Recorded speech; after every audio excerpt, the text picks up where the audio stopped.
Hey everybody, welcome to the podcast. Thanks for checking in. This week, back at it. Took a week off, been a little busy, saved a baby from a well, and I've been playing in the NBA Finals. I am Matthew Dellavedova. So here I am. Going to do a little bit of a rant today. Got a bunch of stuff on my mind. San Andreas movie's out. I saw it. The mayor of Los Angeles said he hopes that the movie will help people understand how to prepare for a major earthquake. And the movie, of course, has an important message, which is whatever disaster happens, The Rock will save you, unless you're his career. The only thing this movie is going to get people prepared for is bad acting. I mean, this is ridiculous. It's like hoping that the Mad Max film will teach people the importance of road safety. I don't know. It's a sad state of affairs, I guess, when our elected leaders, like the mayor of a major city like L.A., is looking to Hollywood to lead and educate the public when he should be busy, running for governor. But I guess there's nothing better to prepare people for a disaster than a giant bomb.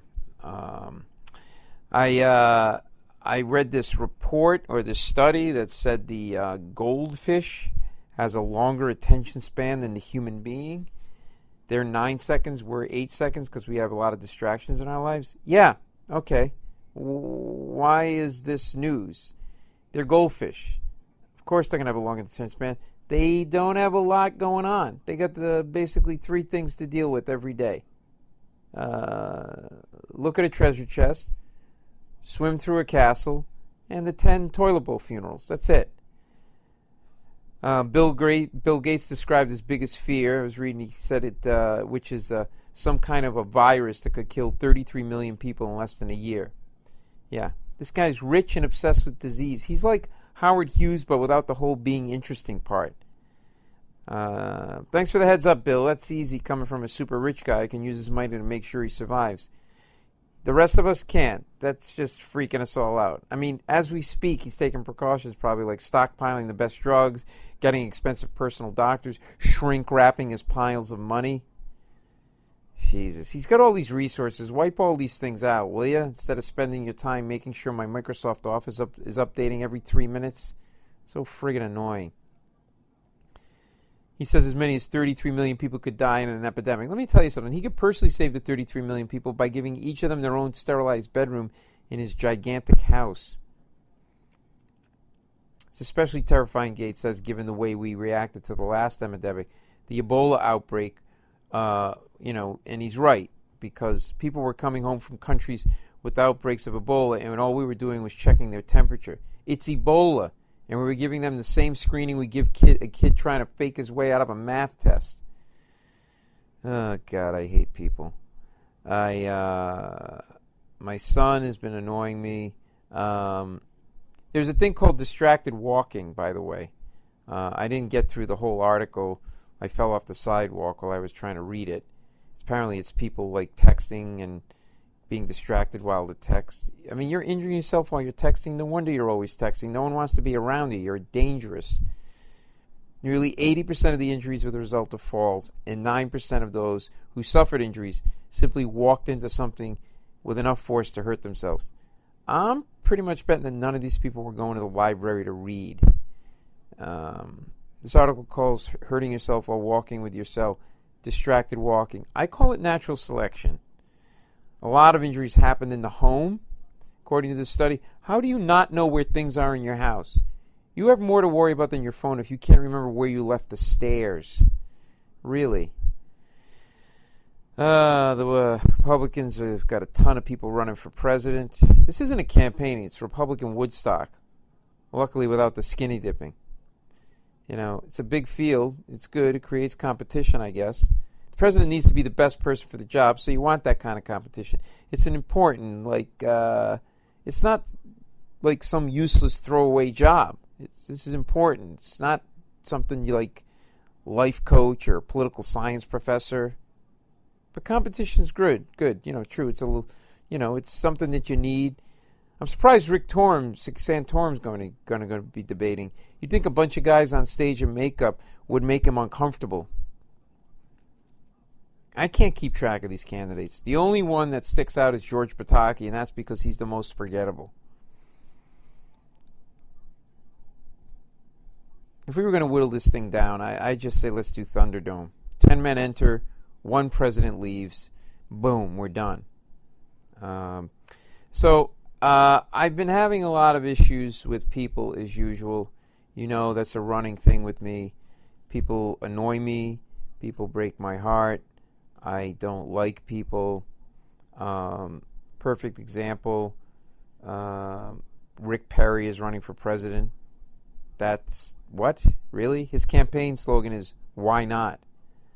By the way, I hope the Entourage movie ends with the Vin getting the lead role of the Entourage movie.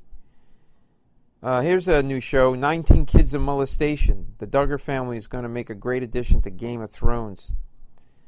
Do you know that the TSA failed to find hidden weapons in 95% of their tests, but they always find 100% of my shampoo? Don't understand why. The NSA said they'll stop listening to our phone calls. No one will ever hear a voicemail message ever again. The only way to drink coffee, by the way, is make a face like someone is gently stimulating your prostate. You got to squint a little bit. My wife and I have an open marriage, by the way. My wife is very open to me leaving it. At this point, it's easier to build a time machine to send a fax than to use a fax machine. Oh, I got a selfie stick. And it's great for hitting people who use selfie sticks. Just whack them right across the shins. Typed Uptown Funk into WebMD, and apparently it's already been given to me. I was on the subway, and I got into it with a woman. So here's what happened. I know these are just random thoughts, but just the way it is. I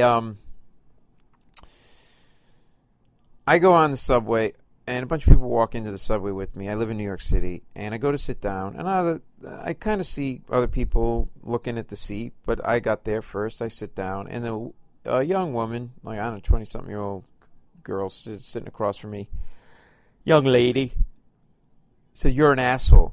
I said, "What?" She goes, "You're an asshole." I said, "You don't talk to me like that." I said, "You're not having sex with me. You don't have the right to talk to me like that." She said, "You're an asshole." I go, "Why am I an asshole?" She goes, "Because that woman wanted to sit down, and you took the seat first." I go, "Well, she didn't seem like she wanted to sit down, and what matter is it of yours? I want to sit down. Mind your own business. You don't tell people you don't know that they're assholes." "Oh, you're an asshole." And I said, "You said you're a male. You should have let her sit down."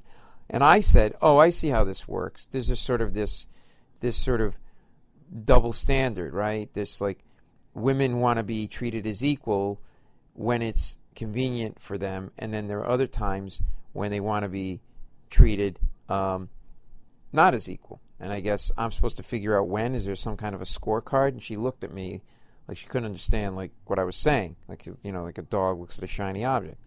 I said, "So you tell me when I'm supposed to be chivalrous and when I'm not, when being chivalrous could end up actually insulting a woman," right?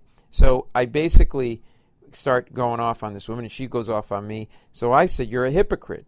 And I said, "Why?" I said, "Because if you care so much about her and you think women should be treated as equal, you get up and give her your seat." And she didn't. And she goes, "Oh, no." And she just kept calling me an asshole. And I called her a hypocrite. And this went on for 4 subway stops, almost 15 minutes. Nobody in the car was saying anything. It was like a blood sport, and people were watching and having a great time with it, I guess. And I basically start, telling her, again, "Look, give her the seat. The woman's right over there." She wouldn't get up. So eventually we get to our stop, and as I'm leaving, I called her a name that I would not want to repeat here, but it wasn't a good one. And the woman who was standing up, by the way, had no legs. No, I'm kidding. She had legs. And she really didn't want the seat. Because as I was leaving, I go, "Did you want that seat?" And she went, "No." So here I am, getting into a confrontation with somebody over a seat that somebody didn't want. And this is what I mean about people. People need to mind their own business, okay? Because people do things for reasons that other people don't understand. And people have their own motivations, okay? And if that woman really wanted the seat, I would have given it to her. And this is why people annoy me. It's like Diana Nyad. This is a 64-year-old woman who swam 56 hours in the Atlantic Ocean, okay, from Cuba to Florida. And she was accompanied by safety kayaks. And some anonymous marathon swimmer who, I don't know why they felt like they had to put their their opinion into this whole thing, made a phone call and reported that this woman, Diana Nyad, maybe possibly could have held on to a kayak for like a minute. And I'm like, what kind of a human being makes that phone call? This is a 64-year-old woman who swam 56 hours in the Atlantic Ocean. Do you know how hard that is? I was a swimmer growing up, okay? You know how hard it is to swim for an hour in a pool, let alone 56 hours in the Atlantic Ocean? You know how dangerous that is? There's currents and jellyfish and tides, Cubans. It's extremely dangerous being in the ocean. So it's just a matter of, people just not understanding, hey, you know what? Just let people figure out their own lives. We don't really need you to be part of this.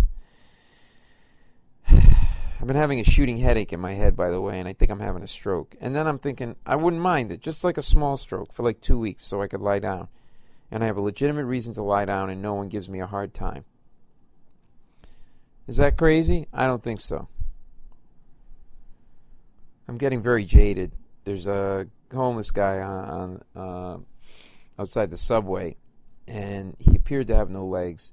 And I was about to give him money, but before I did, because I've been burned and I'm so jaded, that I bent over to really check to see if the guy had actually no legs.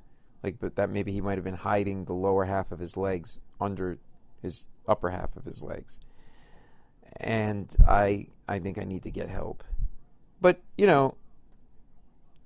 listen, on some level, I think being homeless is horrible, but on another way, it's like, hey, you don't have a lot of debt. You're just out there. You're on your own. I don't know. Sometimes I see a homeless guy asleep on the street, and all I can think is, boy, I wish I could sleep like that. I don't need a box spring. I need a box. All right. I don't like the way companies market products to us, particularly the pharmaceutical companies, because they use scare tactics. Now, there's been this this drug for shingles. Shingles is like these red, blotchy spots that are really itchy and all that other stuff. And they say in this commercial for it, the medication to treat it, that you are susceptible to shingles if you had chicken pox. Well, I had chicken pox. And you know what shingles are? Shingles comes about from stress. And you know what causes stress? Being told that if you had chicken pox, you could get shingles. This is why I don't like people. I think the turtle is nature's first RV.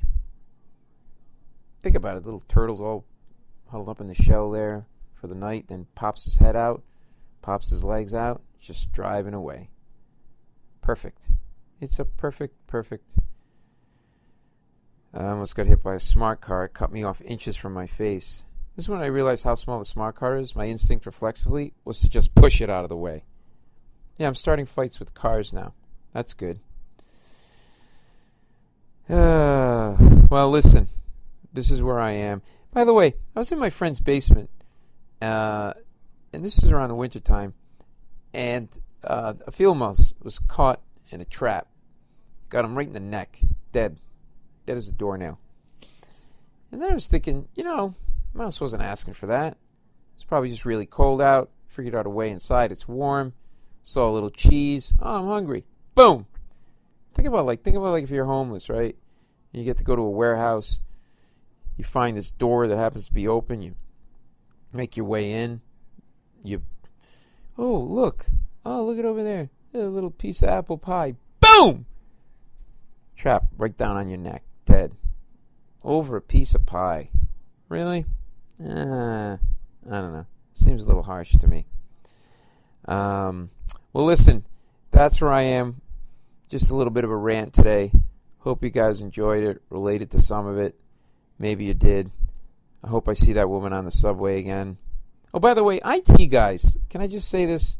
You work in a company and your IT guy comes to fix your computer from the IT department. Way too condescending for guys that can solve most of the problems by unplugging and plugging something back in. Settle down. You restarted a computer. Not a human heart there, handsome. Oh, my God. All right, well, listen. Oh, one other thing. If I'm talking to somebody, you're not allowed to come up. If I'm talking to like somebody in a consumer situation, like a sales rep or something like that, okay? And I'm buying something, say a sweater or whatever, you're not allowed to come up and interrupt my conversation with a question that's of equal or less importance than the question I'm asking. It's a basic math problem, okay? People do this all the time because they think their life and their business is way more important than their own, than anybody else's. So, okay, I was asking a salesman about a sweater, and this woman comes running up, all self-important in her fancy briefcase, and I'm like, she's like, excuse me, and I'm asking, like, if this comes in a different color, and she literally walks up and goes, how many other, does this come in blue? And I'm like, you can't do that. She goes, what? I go, you can't come up and interrupt my conversation with a question that's equal to or less important than my question. And she's like, well, what do you mean? I go, here's what I mean. It's very simple. You have to have an urgent situation. Like what? Like you have to come running up and be like, oh my God, my vagina's on fire. Boom. Then that's acceptable interruption. I mean, it's called common decency, civil obedience. It's just how you deal with people. All right. Listen, you guys, if you have any complaints about life, email me through my website, paulmecurio.com. I'd love to hear it. Follow me on Facebook and Twitter, Paul Mecurio. Keep spreading the word around about the podcast. We got some big things happening on the podcast in the next month or so. So stay tuned. I'm going to be making an announcement very shortly. Thank you for tuning in. You guys are the best. Keep supporting the podcast and keep spreading the word and sending the links around. And we'll be having some great guests coming up very, very soon. All right. You guys are the best. This is Paul Mecurio signing off.